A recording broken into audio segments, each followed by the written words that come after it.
they win anywhere from $250,000 to $750,000.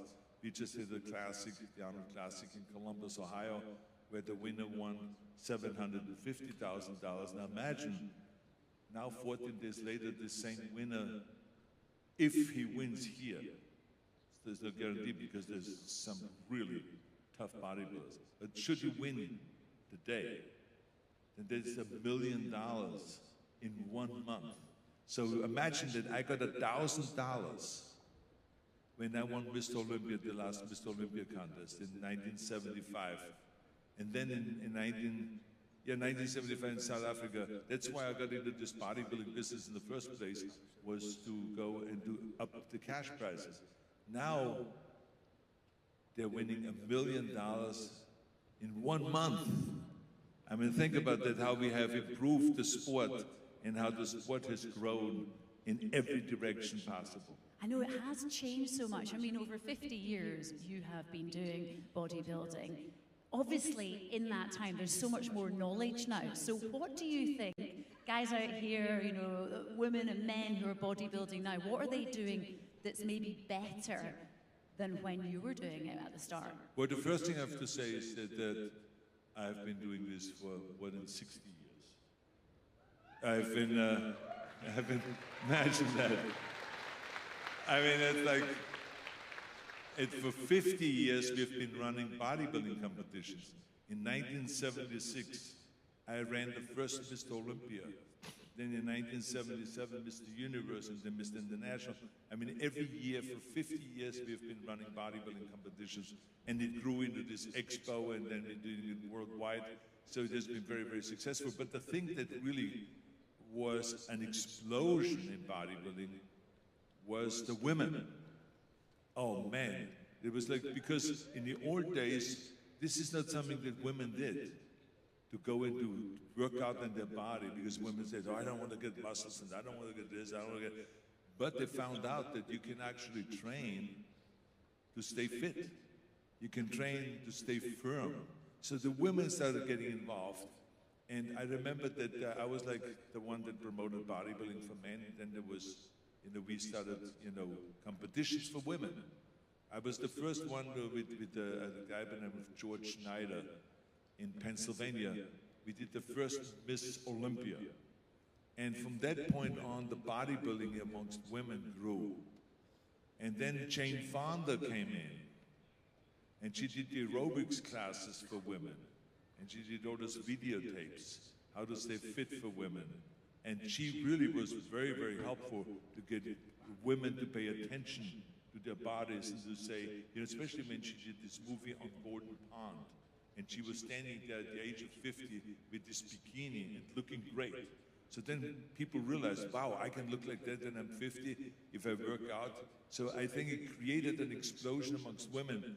And you know, I always feel that no matter what men do, women can do the same thing. And they just have to train differently. But you know, so I love the idea, and you guys should know that I'm a fanatic about equality. Because, but not just women and men, but in everything. In everything. To me, I mean, a guy comes to me and says, I have a very successful gym. And I said, I'm so happy about that. I said, if you have such a successful gym, I said, you let people that are physically handicapped train and you are equipped for that. No, we don't do that. I said, well, I believe that everyone has the right to be fit. So if you're physically handicapped, you have the right to be fit and you have the right to join a gym and to work out. I say, do you let people in and give special classes for Special Olympians, for people that have intellectual disabilities? I used to be the trainer for not only the United States, but the world in powerlifting for Special Olympians. So I said, do you have any facilities? You let people come in? No, not really, we don't cater to that. I said, well, then you can't call yourself a successful gym, because then you're only calling yourself a successful gym financially. You maybe make a lot of money with the gym. But in our sport, everyone has the right to be fit. And we have to make sure that everyone has the ability to go to the gym and to work out and to get the food supplements and all of that stuff. So we have to think about that because not everyone is, perfectly developed. So we have to give everyone a chance. And so I have seen firsthand how challenging it is for those people that had in Special Olympics to just get a job. I saw how challenging it is for them to get an apartment, to get insurance, to go and join a club. That's why my mother-in-law, Eunice Kennedy Shriver, started Special Olympics back in the 60s so that those people that are intellectually challenged also have a place where they can do sports. And so to me, this is what this is about. Our sport is to be about equality.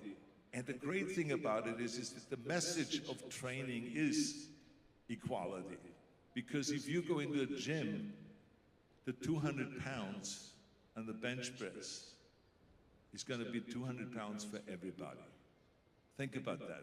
It doesn't matter if you're black or white, if you're woman or man, if you're young or if you're old, if you're rich or if you're poor, that fucking 200 pounds is going to be 200 pounds. There's no break. And on top of it, you can't go and send someone else to the gym to train for you. Right? Like all the guys do, the executives, they got to call the flower shop and they say to the secretary, hey, get me some flowers for my wife for Valentine. But that's easy. But to sit down and to paint flowers, to make a nice card for your sweetheart, that's what I do. I'm a romantic person. I love that. I paint the cards, and I paint the Christmas cards, I paint the Easter cards. I'm not a good painter, may I remind you, but I at least try, right? And they love it. The kids love it when I do it for them. My ex-wife loved it when I did it for her. My girlfriend loves it when I do it for her. Everyone loves it. So I mean, it's like it's a good thing to do. So this is why I say the weights. When you go into the gym, it's for everyone. It's the same weight. So the equality is right there. This is what I love about this sport. Is everyone has to do it. Yeah, I never thought we'd be getting a round of applause for you being a romantic today, but this is great. And I always let a little bit of information about myself that no one knows. Well, let's So see. then Let's see the internet goes what crazy. else we can get out of you in this interview. And You've never heard the Romantinator? no. I mean, what's the matter with you today? I'd love. I made that up just now. Well, I think we should go with it. Just in terms of training, because I'm sure there are some people here that would like to know what you do so they can see if they can match it. What would be like a leg day for you now?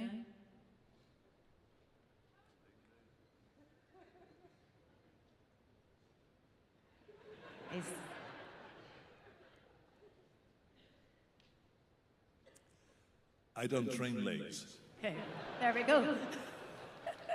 I bicycle every day. That's it. And it is the reason for it is because, 10 years ago I was told I should get knee replacements from all the skiing and from running and the squatting and the deadlifting and the stunts in the movies and all that stuff. So I destroyed my knees and my back. And you laugh, but I mean, just think about that. In Terminator 1, I said, I'll be back. Now I say, oh, my back. I mean, yeah, this is not funny, I'm telling you. Thing is, I tell you what, some of the stunts you've done are definitely dangerous. I mean, what is the worst injury you sustained on set doing all these incredible stunts? Well, there's a lot of stunts that stunt people do, especially if it's a stunt that... Can you get a stunt double that even is the same size as you? I'm sure there aren't many of them. Well, now, yes, it's easy.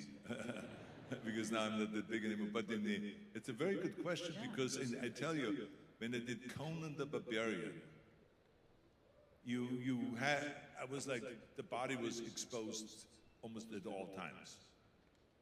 So they couldn't find a stunt guy that had muscles or a muscle guy that could do stunts. So I ended up with like 90%, 95% of it doing myself. Yeah, there was one scene, no, it was two scenes actually, that a stunt person did. And the rest of it I did myself. That never happened again, because then later on in the 80s, the stunt people started really becoming more and more muscular, and they started training, and then it was easier to find stunt people that were doubling me. But in Conan the Barbarian, I mean, all of the stuff on the horses, I mean, I tell you, I fell off horses during the sword fights. I was trampled by horses, and I was getting into accidents left and right. I had, the first day, I had stitches right away on the set. They were stitching up my back because this wolf was attacking me, climbing up these rocks. And they let the wolf go too early, and he jumped me and pulled me off, and I fell into a rose bush, into a rock, and all of a sudden I had to be stitched up, and that rose thorns all over my body and stuff like this. And the director came to me, John Milius. He came to me and he said, Arnold, just so you know, pain is temporary, but the movie will be permanent. So that was his way of kind of calming me down and making me feel good. But I mean, was just the first day. It was like this all the time during the shooting with Conan. But now, they are very, very good stunt guys that are muscular, and that are in shape, and that my height and all that stuff. And, you know, now since I'm fatter, it's easier to find someone with a stomach. So it's not anymore as challenging as it used to be when you have 22-inch biceps. I bet. You have mentioned Conan, and I'm sure everyone here wants to know, what is the truth? Is there King Conan coming? Are you going to be returning to that role? Yes, it was...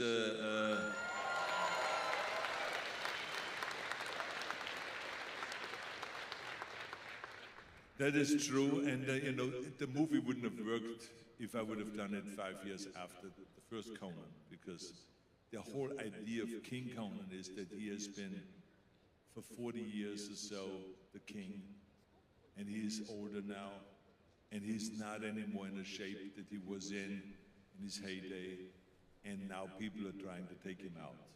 And he's the king, he gets a little bit complacent, and he's tired of the job, and he wants to move on. And so there will be a lot of conflicts. You know, when you look at a movie like Unforgiven with Clint Eastwood, it will be along the lines of that, and it will be with, you know, just extraordinary battles. And so, interesting enough that all of a sudden,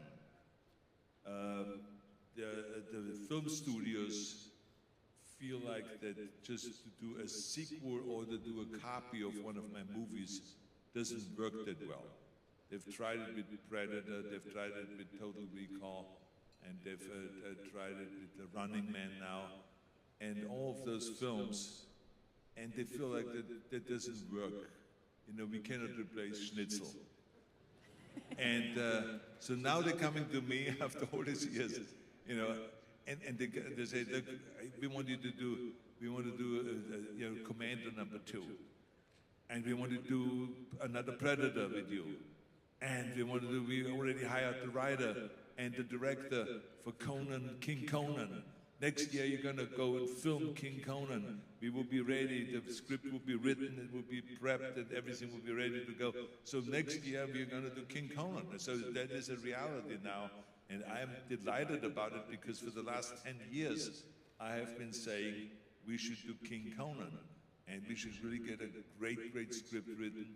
That someone that really understands Robert E. Howard, that understands the artwork of Frank Frazetta, and to really get into it and to continue on. And I want to have John Milius, the director of Conan 1, be maybe the producer of that. And so it will be really fantastic. And I think there's a huge, you know, audience out there that wants to see that. I think so. It'd be great, won't it? Conan was obviously one of the big breakthrough roles for you. It really was. But which film was it that stopped people coming up and saying, "Can I have your autograph, Mr. Schwarzenegger," as a bodybuilder, and suddenly they were asking you because you were a movie star? It started slow. You know, the whole process was very slow, because I was starting to do TV movies first with Lucille Ball and Art Carney Happy Anniversary and Goodbye. And then I was doing Streets of San Francisco. Then I was doing Stay Hungry with Sally Fields and Jeff Bridges. And so as I was doing these movies, I think Conan the Barbarian was the big breakthrough, because Conan the Barbarian was a studio movie that was done by Universal Studio. And it was like a international phenomenon. I mean, it was #1 box office when it came out, and people were shocked. People were shocked. They said, well, who are these people? But what is Conan? And but the fans were just so fanatic. They went the first weekend 3-4 times to see the same movie, to see Conan the Barbarian. They loved it so much, and so we had the longest lines in front of the theater, and people and the press and everyone was shocked. So anyway, I think that really launched my real, my movie career as a leading man. And so from then on, it was, of course, Terminator and Commando and Running Man and Predator and all of those movies, so one after the next. So, so it was very clear that I was going in the right direction, and we created an era, the action era in the 80s. Then Stallone was doing a lot of the action movies, and great action movies. And then Chuck Norris came in and did the action movies, and Van Damme came in and did action movies. So there was so many of the guys that were playing these action stars, and every weekend you saw another movie coming out. So it was really, really terrific. And now people are trying to bring that era back. And so that's why they're coming to me and saying, can you do another Commando? Can you do another Predator? Can you do another Conan? And so on. So I think it's really great when you're like, almost 79 years old, and then you're in demand for doing more movies. Well, especially since at the start they were like, no, Schwarzenegger, that won't work, and this accent, we have to sort that out. How did you convince them that your surname and that your accent wouldn't hinder your success? Well, look, I know that from bodybuilding, imagine that here I was this 15-year-old kid, and they said, I want to go to America and I want to be a bodybuilding champion. Yeah, of course, everyone in Austria, especially my parents, thought that I was mentally ill. My mother, when she saw me having pictures hung up on the wall above my bed, of all of those muscle men and boxers and all the stuff that, all the people that I admired, I wanted to look up there and get motivated. So she had the doctor, our house doctor. In the old days, you had house doctors that came to your house. She had the house doctor come to our house, and she told him about what she's concerned about. I said, look at this.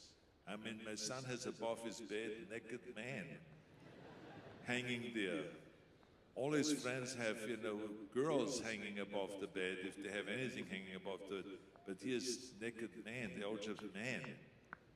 And the doctor luckily was smart enough to say, no, he's at the age now where the testosterone is kicking in, he's becoming a man, and this is his man that he idolizes and all that stuff. And I mean, she was so relieved. I mean, she was crying to the doctor, saying, oh my God, what happened to my son? Oh God, I thought that he's going to go this way now. All these concerns that she had. So imagine, I grew up with that. Everyone was like kind of suspicious about what is bodybuilding? This is really weird. So everyone says, no, this is not good. Do an Austrian sport, do skiing, do running, or play tennis, or play golf. And I had no interest in that. My interest was in just lifting, because everyone told me in the gym when I started working out, you have a lot of potential. Look at this, look at your muscles grow, look at your chest, look at your back. So it was the first time I really was getting compliments, at that age, at age 15. I never got compliments at home, everything was always wrong that I did. So I was like, really, I became part of that community. And so I heard the no's, the no, and it can't be done all the time. And so when you read my book, Be Useful, you will see one of the chapters in there is about don't listen to the naysayers. Because you can never become successful if you listen to the naysayers.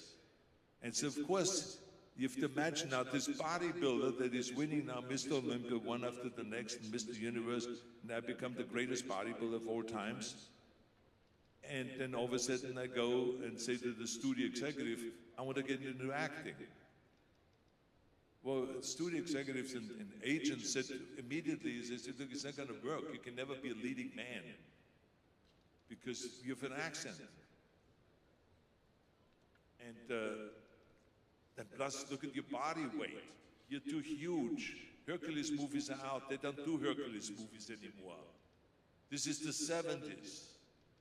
You know, there's people like, you know, Woody Allen. He's a sex symbol now in the 70s. Dustin Hoffman, Al Pacino. They all weigh 140 pounds. You weigh 250, you're too big. So this is the way it was. No, no, no, it can't be done. This is, you're in the wrong direction. We help you with a health food store, opening up a health food store. Or we can help you with opening up a gym. But I had no interest to open up a gym. I want to be a movie star. So those are two different things. So, I mean, I didn't listen to the naysayers. I just basically said to myself, okay, to win Mr. Olympia, it took me 5 hours a day. And I'm going to go now and put in 5 hours a day to train for my acting career. I took acting lessons and stunt lessons and English lessons and speech lessons and all of this stuff, including, you would laugh, accent removal lessons. I should have fired that person in no time. But the bottom line was, you know, the Germans, you know, have certain problems with this, how to pronounce words, you know, like 3,333. So my accent coach said, no, you have to have said TH. 3,333 and 1/3. And so you know, so that's so anyway, so you work on those things. And I remember that it was also in German, was the difficulty with the F and the V and the W's. So that the coach had me say, a fine wine grows on a vine. So there's the F and the W and the V. And so, so I said those things like 1,000 times a day. And the sink is made out of zinc. He said, this one is the zinc with an S, and one is a vibrating S. Zinc, zinc. And then there's a Z. So, okay. I mean, I didn't quite understand it in the beginning, but eventually you get with the program and you do all that stuff, because English is it's kind of a weird thing, you know? Like I'm doing this scene, this action scene, and I'm saying, I'm going to kill you with this knife. And the director comes to me and says, what the fuck did you say? Knife? He says, we're always doing your speech classes. He says, there's no knife. It's a knife. This is a knife. So he says, you don't understand it. You don't pronounce the K. I said, okay. All right, let's do it again. Action, Arnold. I'm going to go and kill you with this knife. She said, cut. This is, it's kill you with the knife. I said, you said I shouldn't say the K. So this is how it goes, right? I mean, it's like total chaos. And so this is the kind of stuff that I went through in the beginning. It's to really get with the program. But I mean, I did it. And then, like I said, Lucille Ball called me one day and she asked me to be in her show. And then from that point on, bang, I started getting jobs, little jobs, bigger jobs, and bigger jobs, eventually to Conan. So I didn't listen to the naysayers. Very good. I feel like the Ilmi with the knife would have been a great catchphrase. And you have, I mean, how many one-liners? You all have favorite one-liners, I'm sure. Which of your one-liners is your favorite? You know, I don't have a favorite. It's just, I have to say that none of them, you know, were planned to be famous one-liners. No, I'll be back was just, we were arguing on the set about I'll be back because Jim Lorman said, Jim Cameron said that I should say I'll be back. And I said, well, why don't I just say, I will be back? As more like machine-like.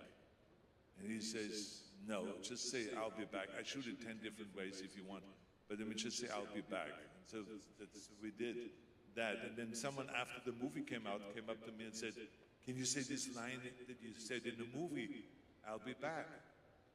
And I said, I'll be back. And this guy looked at me kind of like I was nuts.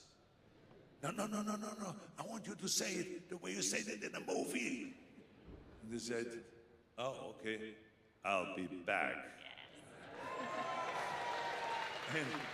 And so the guy said, yeah, that's the one. Oh my God. And he ran off to another one of his friends. He says, he said the line exactly like in the movie. So this way I realized, wait a minute, what was so special about this line? And then other people came up to me, and then, I mean, the rest is history. It became the most used and most famous movie line of all times. How many? And so then you know, other lines came about, but there was more like the way I pronounced it rather than just the line. You know, it's like when I was in Commander, I was sticking a guy in Predator, I was sticking a guy with a knife in the chest, with a knife. In the chest, and they said, stick around. So that became a line then. And then, you know, and Predator and they said, you know, get to the chopper! We all wanted to hear that. That became the line, and then, you know, hasta la vista, baby. You know, so that became a line. So it was like, you know, put the cookie down, you know. So all of those kind of things, but it's the way I pronounce it. You know, it's not a tumor. You know, in the movie I said tumor with a D. It's not a tumor. It's not a tumor at all. And so the kids laughed. And then the director said, I'm going to keep that in because it makes everyone laugh. It makes the kids laugh, so maybe the people laugh too, and they did. So it's just the way I pronounce things sometimes. It's what makes it then kind of like a usable line and how people then use it. Now I ride around with the bicycle in Santa Monica. When I go to the gym and to work out, and the people scream from across the street, get to the chopper, or someone says, hasta la vista, baby, you know, I'll be back. So I hear all these movie lines as I'm riding around with the bike. So I never ever thought that it would happen. So, you know, you never know. But I'm happy that you know, those lines became that famous, the movies became that famous, and those movies were really very, very successful movies.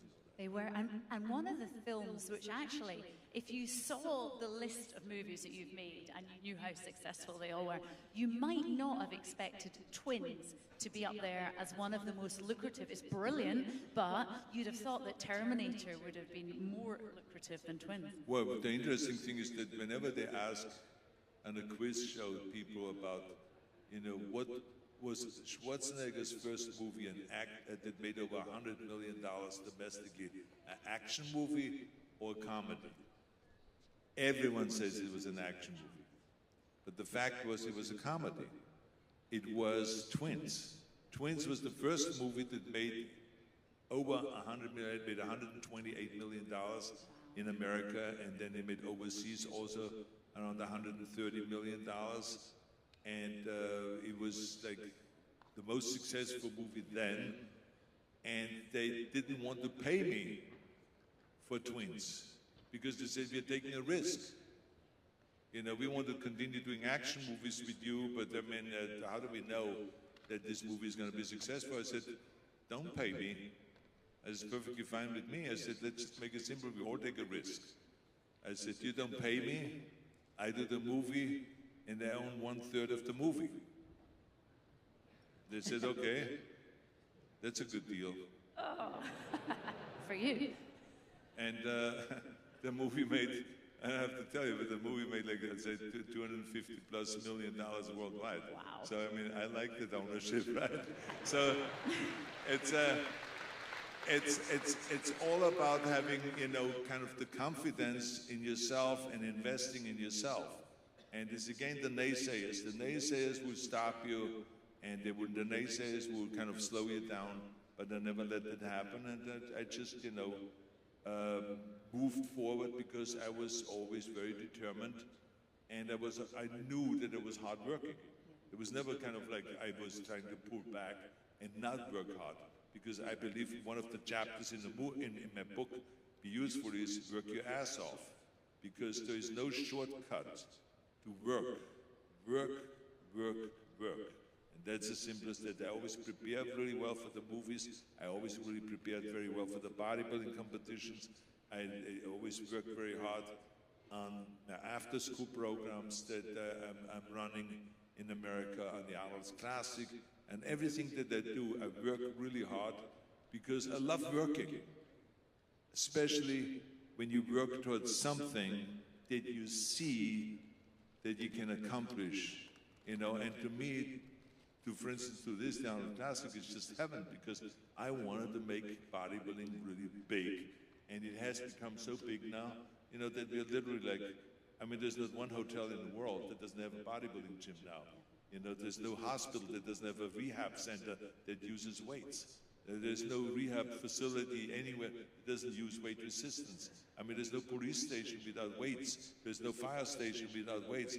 Every university has, you know, big weight rooms. Every military facility has big weight rooms. No matter where you go, there's weights and machines and weights. I mean, isn't that heaven? We finally have gotten to that stage, let's be honest. Can I ask you, Arnold, you have done so much. I mean, you got to where you wanted to in bodybuilding. You have conquered Hollywood. I mean, you've had your stint in politics as well. Is there anything that you would like to do that you haven't done? Well, I mean, I've said that several times before. I would have liked to run for president of the United States. But because I was not born in the United States, so therefore the Constitution says that you can't. And I'm not going to complain about it, because, you know, everything that I have been able to accomplish in my life is because of America. And so I'm not going to complain about the only thing that I can't do, which is run for president. I'm not going to complain about that.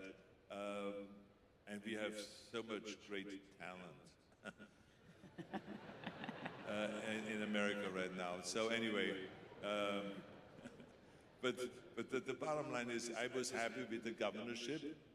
And but I tell you, I mean, as soon as I said, even to my wife,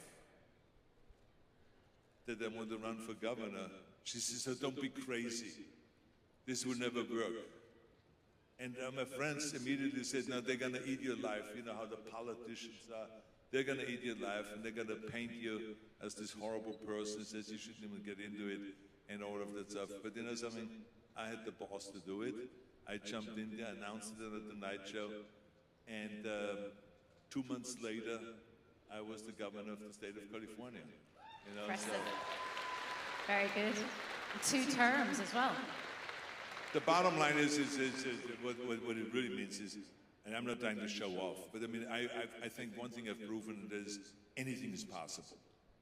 I mean, I'm literally a farm boy from Austria that has grown up on farms, and my father was a police officer, my mother was just the homekeeper, just the Hausfrau, and I come out under this kind of circumstances, it's quite normal. It's very strict upbringing and all that stuff. But it just shows you that anything is possible if you have a vision, if you have a very clear goal. And this is what I was gifted with, is that I always had a very clear goal. And the reason why I'm saying that this is very important is because so many people are unhappy with what they do. In America, one time, just by coincidence, I was just checking out a study on how many people like their jobs, you know, whatever they do. And I found out that 78% of the people hate their job. I mean, think about that. 78% of the people hate their job. But how is that fun to get up in the morning and to go to a job that you hate? And so this never has happened to me. There were moments that I didn't like, but I mean, I always had a very clear vision. I mean, to me, every rep that I did for bodybuilding was a rep getting closer to that goal. So I had fun to do another rep, another set, another weight, another pound. I was happy in the gym because I was chasing a goal. And the same is also in acting. To me, I saw it very clearly that I can be another Clint Eastwood or Charles Bronson or any of those old action guys. I can do that. It's just, you know, I got to go and work towards that. And I had this vision, and there was no one that could stop me. But it was fun. The struggle was fun. To go to this 4-hour acting classes and the speech classes and this and that. It was fun to do because I knew every time I went, it got me one step closer to that goal. And so this is why I always say to people, I said, the most important thing that you have to have is a goal. Just like when you wake up in the morning and you walk out of the house, you have a very clear goal of where you're gonna go. You go to the gym, or you're gonna go and go for breakfast, or you go to work, whatever you do, but you know what you're gonna do. Well, I want you all to have that for your whole life, to have a specific plan, because you can have the best airplane in the world, but if the pilot does not know where to go, eventually it's gonna crash. And that's what happens to people's lives. Their lives crash. They get depressed. They hate their job. You know, they get confused. They don't know what to do now because there's no goal there. And so many young people today have this problem that they don't know where they want to go. I ask in the gym young people all the time, I said, so if Jeannie is coming out of the bottle on the beach and says to you, you can do anything you want. I said, what would it be? What is it that you would be? They look at me and they say, I said, no, this is not a plan. It's not a plan. I say, what is it? As if someone would have asked me when I was 15, what do you want to be ideally? I say, I want to be Mr. Universe. I want to be another Reg Park. I want to go into the movies like him and to do Hercules movies. I want to make millions of dollars. I want to just be like Reg Park. I had a plan. Within seconds. So just ask yourself, what do you want to be? Where do you want to go? And it takes sometimes not just minutes or hours to figure that out. It takes sometimes weeks, months, years. I had all the time in the world in Austria because there was no television. There was no iPhone, no iPad, no computer. The only thing we had that was technical was a radio. We didn't even have a telephone. So think about that, how much time I had to think and to start visualizing and to create a vision for myself. That's what most people don't do. They just go on the internet and they want to copy someone else. You can't copy someone else. You have to do the work. It's you. It's about your life.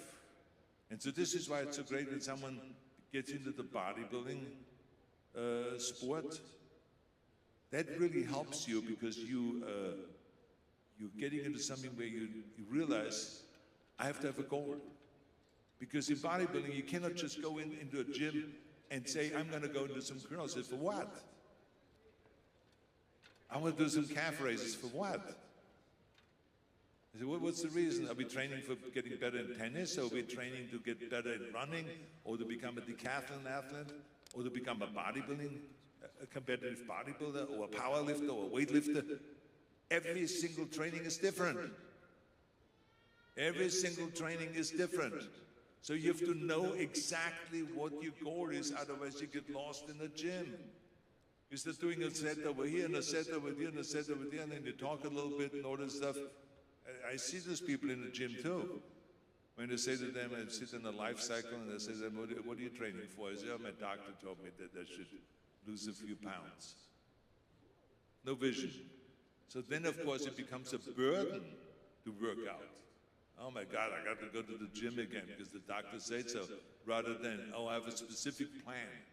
Next summer, when they see me on the beach, they're gonna be so jealous because my waistline is gonna be so skinny, my abs are gonna be so ripped, my deltoids are gonna pop out that you can see me from 100 yards away, and I will look like a god. Yeah, stupid things like that.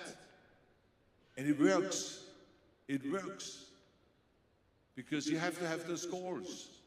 You have to have specific goals. This is why I would say, you know, I gave you just out, you know, 3 ideas of how to become successful. I said, first is a vision, work your ass off, and don't listen to the naysayers. And of course, the most important one is at the end, when I talk about it in my book, when I say give something back. Give something back, because we all are a product of help. If it is your parents that have helped you, no matter if you like them or not.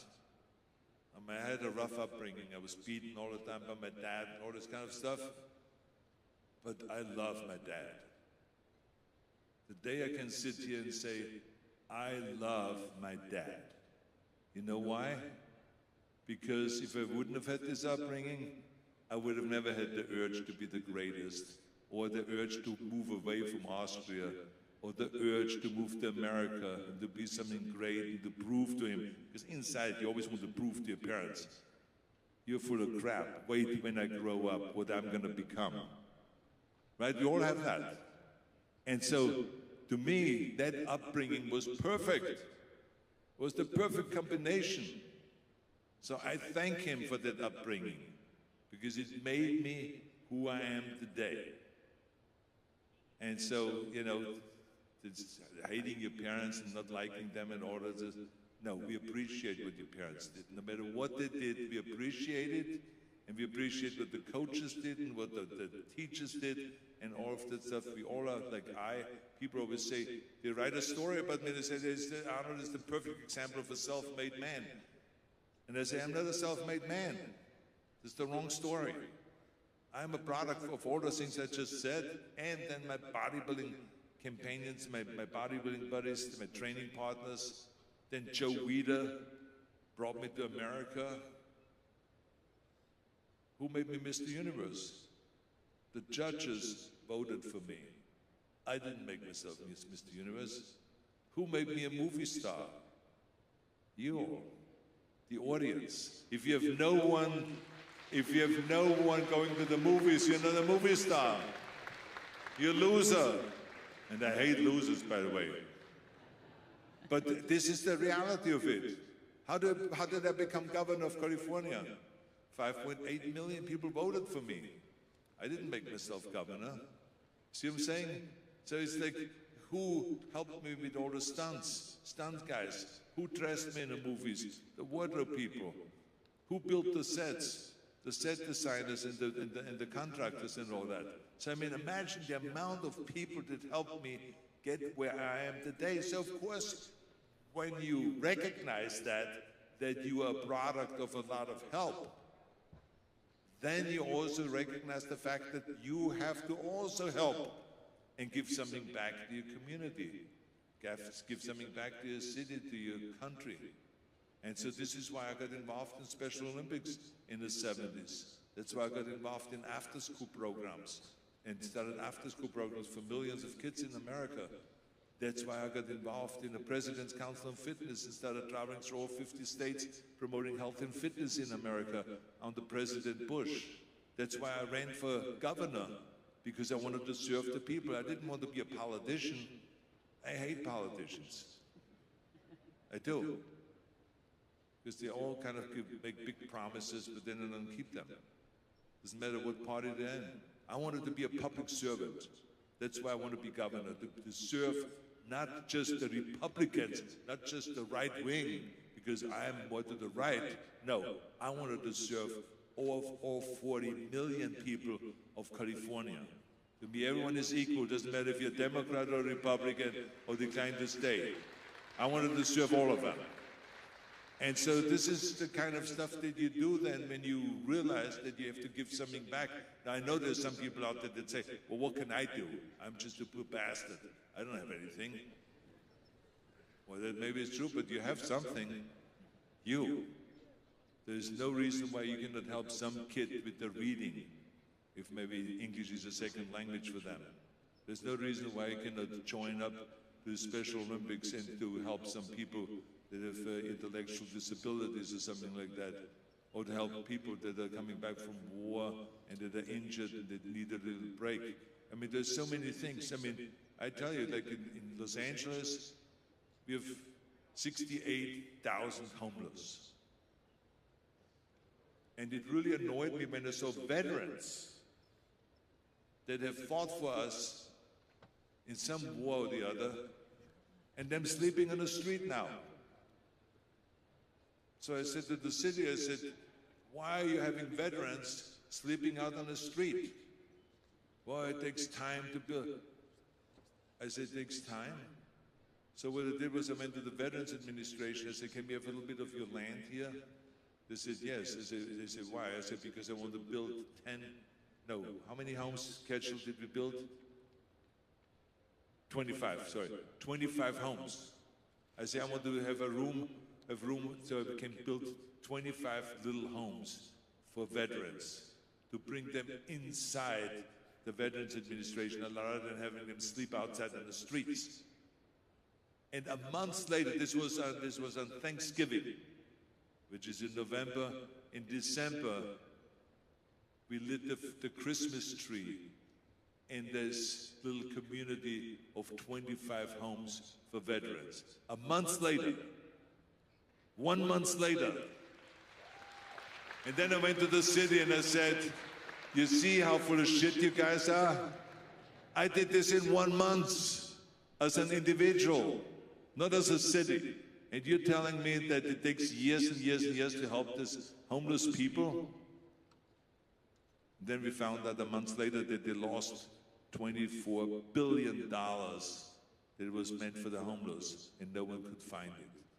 This is the kind of stuff that goes on in politics.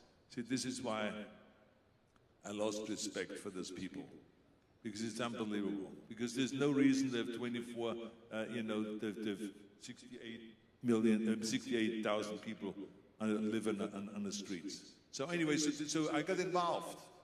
But why did I get involved? I didn't want to look the other way. No, I said, wait a minute, this is the country. This is the city where I made my fortune. Los Angeles, Muscle Beach, Hollywood. This is where I made my fortune. This is where I built my career. I'm not going to just watch people homeless lying there on the streets and stuff like that. I'm going to get involved, and I'm going to go and help them. So this is why I say, give something back.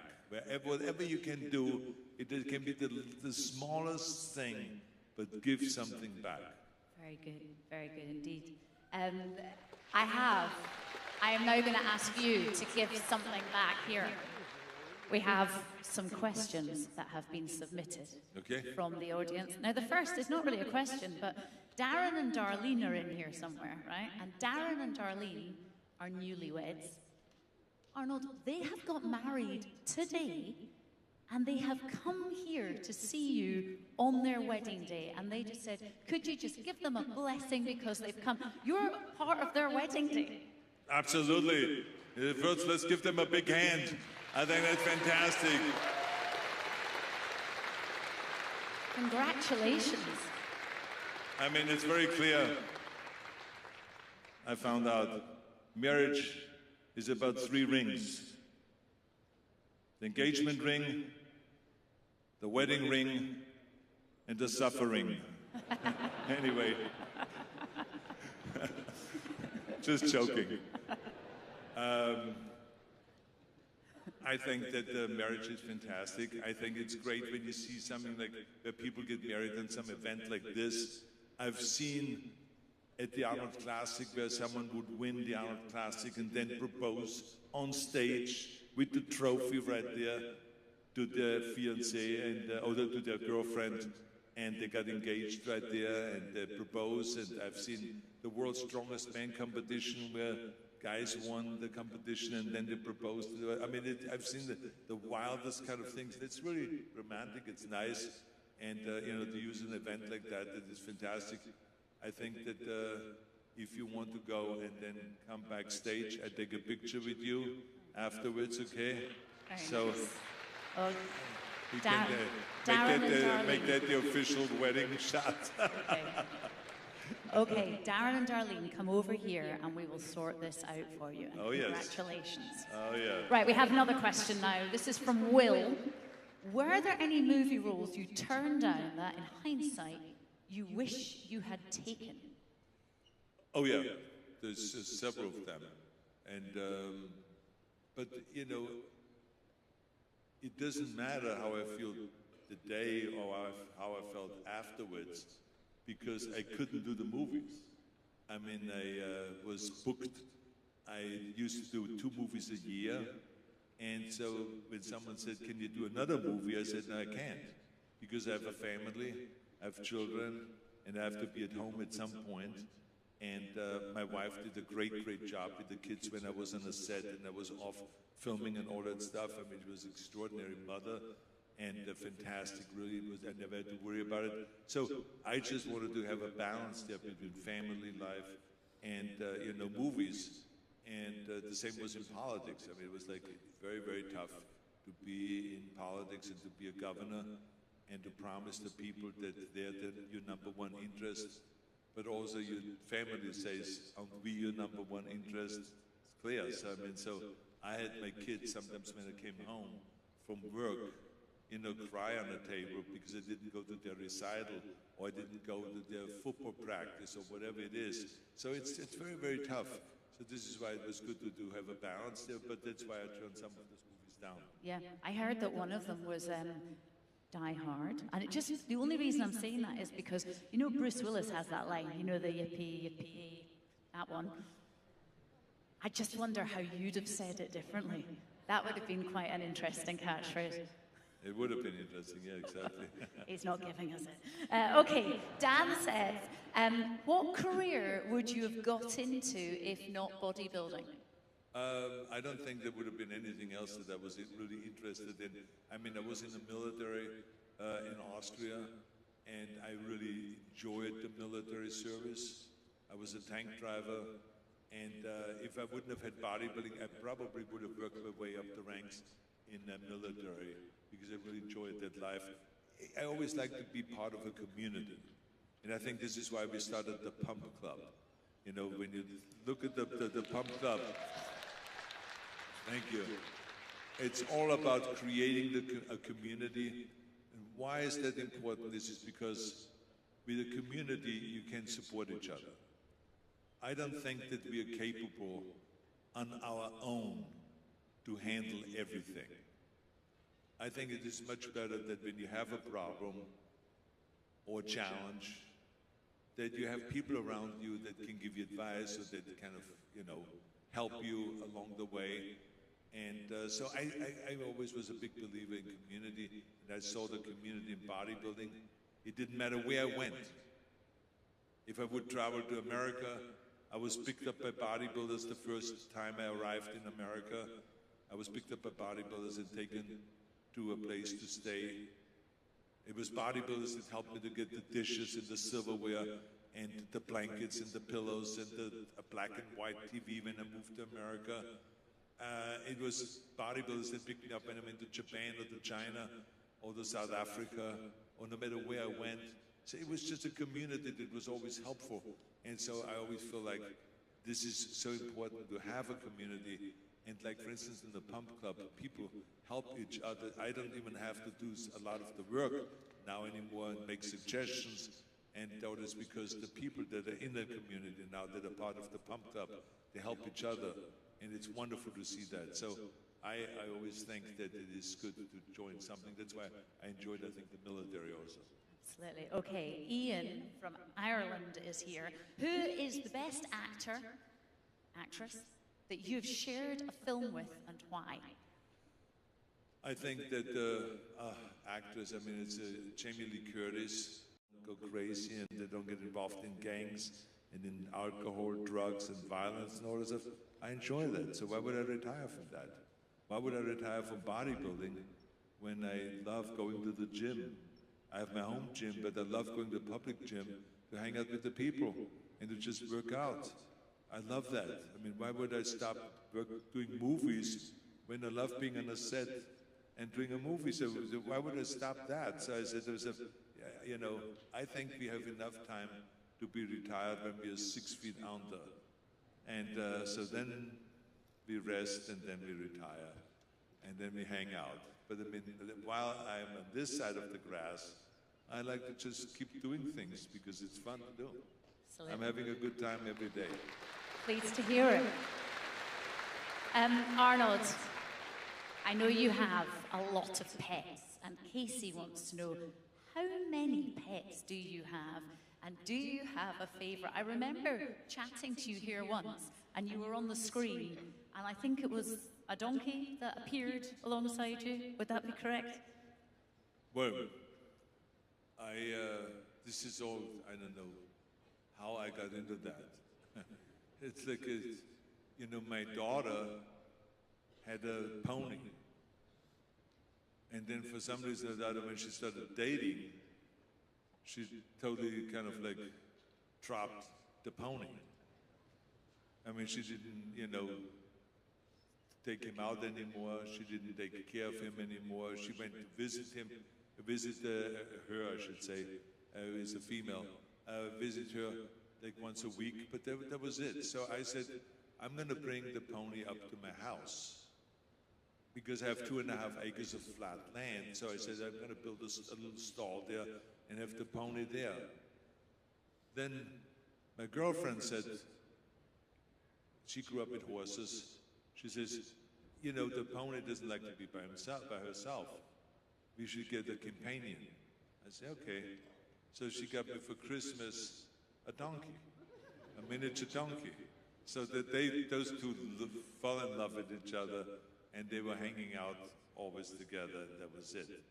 And they're really funny characters. You know, I realized that they come into the kitchen all the time, and they get their cookies, and as soon as you have a cookie in the hand, they do anything. And I take them upstairs to the gym in the house, in the bedroom, to just take a picture of it. It's funny. They have a donkey and a pony in the bedroom, and then I take them downstairs again, and it's just all this. So then the woman that got us the donkey called us one day, and she says, "I have a Malamute dog. Now, this rude. They get really big. These dogs." And I said, "Do you want one?" I said, "Well, yeah." I said, "Why not?" And so, I had already a dog, right? So I said, let's just get another one. And then, so we got the Malamute. Then she says, you know, she called me back a year later, and she says, oh, now I have this Leonberger, you know, and mixed with Newfoundland. And he gets also really big. So she brought that dog down, and that dog got really big. So one weighs 170 pounds, and the other one weighs 150 pounds. And the Leonberger. And then she called and she says, I have 5 pigs. And then I don't need 5 pigs, so I'm trying to get rid of 2 of them. You want a pig? I said, sure, why not? So we had a pig coming down. And the pig, of course, loves coming into the house and loves to eat and sleep in the house and all of that. It just feels like one of the dogs. So now I have this whole zoo, you know, with the 3 dogs, and I have the miniature pony and miniature donkey, and I have the pig and all that. They all roam around in the kitchen in the morning when I come downstairs at 6 in the morning, and I feed them every morning at 6 in the morning in the kitchen, and they all just somehow get along, even though they snap at each other every so often. But I mean, they get along, and it is very, very entertaining to watch that when they feed the animals and they do their thing. I mean, it's just wonderful. So it's just another fun thing that I discovered that is really very entertaining for me. Sounds like there is never a quiet moment at your house. No quiet moment, no. It has been an absolute joy to have you here chatting with us today. Thank you. Thank you for all the advice you've shared, the the words of wisdom, and thank you for letting us in to so many of the stories from your movie career as well. It's been brilliant, hasn't it? It really has. Well, thank you very much. Thank you. Thank you so much. Arnold Schwarzenegger. Thank you. Thank you all.